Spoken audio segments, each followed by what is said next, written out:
రాధిక గారు ఫస్ట్ వంట అయిపోయింది, మైసూర్ పిడుపు. అవునండి. మరి రెండో వంట ఏం చూపెడుతున్నారు? రెండో వంట నేను చేయట్లేదండి, మా మమ్మీ చేస్తుంది.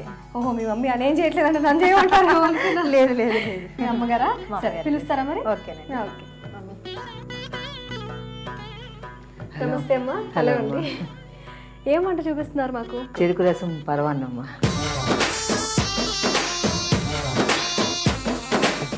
ఓకే, మీ పేరేంటమ్మా? స్వర్ణలత.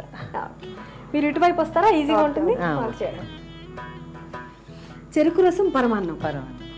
బాగా చేసేవాళ్ళ అప్పట్లో, లేదంటే ఈ మధ్య చూసి నేర్చుకున్న వంట? చూసి ఏం కాదు, అప్పట్లోనే. కాకపోతే ఇప్పుడు ఇంకా ఎక్కువ అనమాట, ఎందుకంటే షుగర్ తినవద్దు, లావ్ అయిపోతారు. కొంచెం ఏజ్ ఉన్న వాళ్ళకి, షుగర్ ఉన్న వాళ్ళకి కూడా చక్కెర వాడకూడదు అంటారు కదా.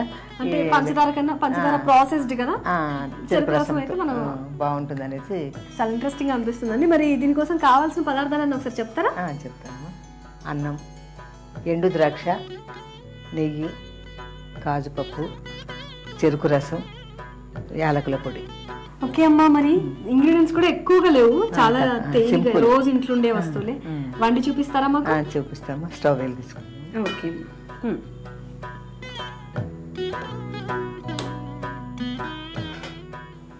ఏంటిది ఫస్ట్ మొదట ఏం వేస్తున్నారు దీంట్లో? దీంట్లో అన్నం వేద్దాం ముందు.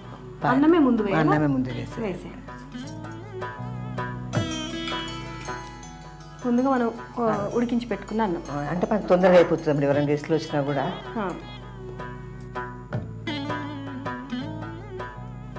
ఎలా అన్నం మనకి ఎలా ఉండాలి? కొంచెం మెత్తగా ఉండాలా, పలుకుగా బాగుండదమ్మా, పరవాన్నం కదా, కొంచెము మామూలుగా మనం తినేటట్టుగా వండుకోవాలి అంతే. బాగా ఇది పులిహార అట్లా కలుపుకున్నట్టుగా అంత పలుగ్గా బాగుండదు, పరవాన్నం కదా. అవునండి. ఇప్పుడు చెరుకు రసం వేసేద్దామా.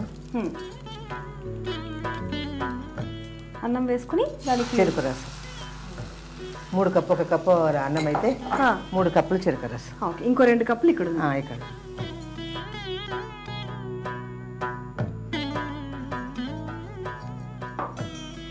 ఓకే, సో విన్నారు కదండి, 1 కప్పు రైస్ అయితే, ఉడికించిన అన్నం అయితే, దానికి 3 కప్పుల చెరుకు రసం వేసుకుని ఇలా అన్ని ఒక కడాయిలో వేసుకుని దాన్ని కుక్ చేయాలి.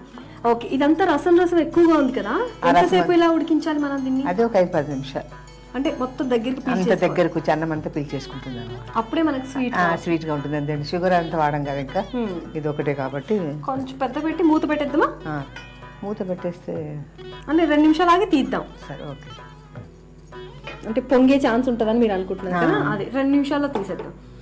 ఇంకా అమ్మ, అంటే ఇది మనం ఓన్లీ అన్నంతోనే చేయొచ్చా? గోధుమ నూక అట్లా వేరే? గోధుమ నూకైనా బాగానే ఉంటుంది. బియ్యం నూక బాగుండదు, గోధుమ నూకైనా బాగానే ఉంటుంది. ముఖ్యంగా ఈ షుగర్ ఉన్న వాళ్ళకు చాలా యూస్ఫుల్. అదే, అందుకనే అంటే రైస్ కూడా వాళ్ళకి, డయాబెటీస్ పేషెంట్స్ కి ఎస్పెషల్లీ రైస్ కూడా అవాయిడ్ చేస్తాం కదా, గోధుమ నూక అయితే ఇంకా మంచి, ఇంకా మేలు కదా వాళ్ళకు. మీ వారు ఏం చేస్తారమ్మా? రిటైర్ గెస్ట్ ఆఫీసర్ గా జాబ్ చేసేవారు, రిటైర్ అయిపోయారు కదా, అక్కడికి వెళ్ళారు. ఇప్పుడు ఇంకా లీజర్ అనమాట ఇద్దరు. ఓకే, ఒకసారి తీసేద్దాము.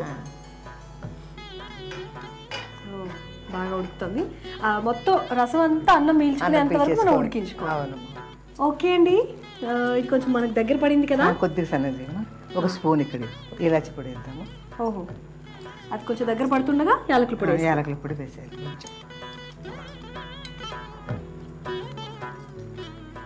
ఇప్పుడండి ఇంకా ఏమేమి చేయాలి? అక్కడ దాంట్లో నెయ్యిలో వేయించాలి. ఓకే, మన ఎండు ద్రాక్ష, జీడిపప్పు. అంటే నెయ్యి మళ్ళీ స్వీట్లో వేసేసుకోవచ్చు కదా మనం? అంతే, స్వీట్లో వేసేసేది.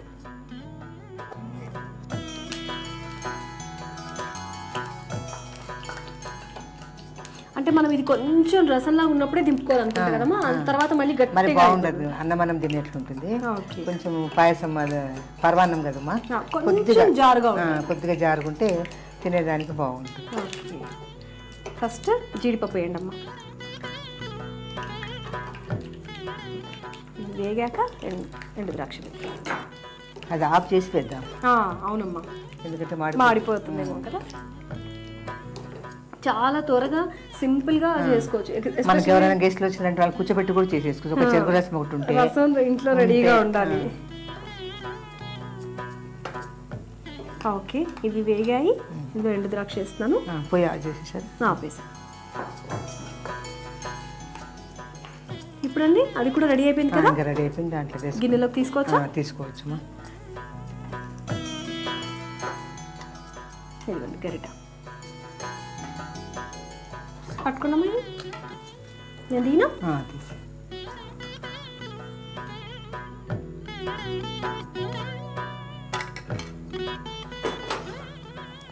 ఇప్పుడు ఇది వేసేయచ్చా పైన?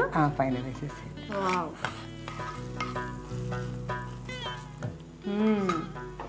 మంచి వాసన వస్తుంది. ఫైనల్గా నెయ్యి దాని పైన వేస్తే చెరుకు రసం పరమాన్నం రెడీ అయింది. టేస్ట్ చేసి చూడండి ఎలా ఉందో చెప్పండి. తప్పకుండా అండి.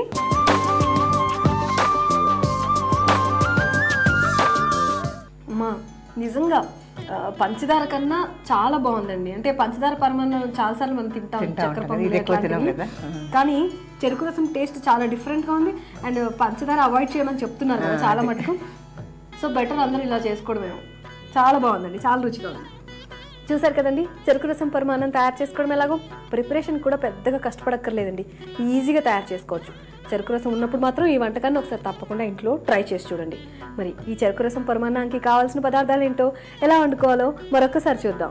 చెరుకు రసం పరమాన్నం తయారు చేసుకోవడానికి కావాల్సిన పదార్థాలు: ఉడికించిన అన్నం, నెయ్యి, ఎండు ద్రాక్ష, చెరుకు రసం, జీడిపప్పు, యాలకుల పొడి. చెరుకు రసం పరమాన్నం తయారు చేసుకోవడానికి ముందుగా స్టవ్ ఆన్ చేసి కడాయి పెట్టి అందులో 1 కప్పు అన్నం వేసుకుని దానికి 3 కప్పుల చెరుకు రసం వేసి 5 నిమిషాల పాటు ఉడకనివ్వాలి. ఆ మిశ్రమం కాస్త దగ్గర పడుతూ ఉండగా కొంచెం యాలకుల పొడి వేసుకోవాలి. ఇప్పుడు ఇంకొక స్టవ్ ఆన్ చేసి దానిపైన మరో చిన్న ప్యాన్ పెట్టుకుని కొద్దిగా నెయ్యి వేసి, నెయ్యి వేడెక్కిన తర్వాత జీడిపప్పు, ఎండు ద్రాక్ష వేసి వేయించుకోవాలి. చెరుకు రసం మొత్తం అన్నం పీల్చుకున్న తర్వాత దాన్ని ఒక సర్వింగ్ బౌల్లోకి తీసుకొని పైన నేతిలో వేయించిన జీడిపప్పు, ఎండు ద్రాక్ష వేసుకుని సర్వ్ చేసుకోవాలి. అంతే, సింపుల్గా తయారు చేసుకునే చెరుకు రసం పరమాన్నం రెడీ. ఇవ్వండి ఇవాళ మీ ఇంటి వంటలోని వంటకాలు. రేపు కూడా మళ్ళీ సరిగ్గా 12:30 మరో 2 రుచికరమైన వంటకాలతో ఎప్పట్లాగే మీ ఫేవరెట్ ప్రోగ్రామ్ ఎక్సో మీ ఇంటి వంటలో కలుసుకుందాం. Until then, have a nice time. Bye.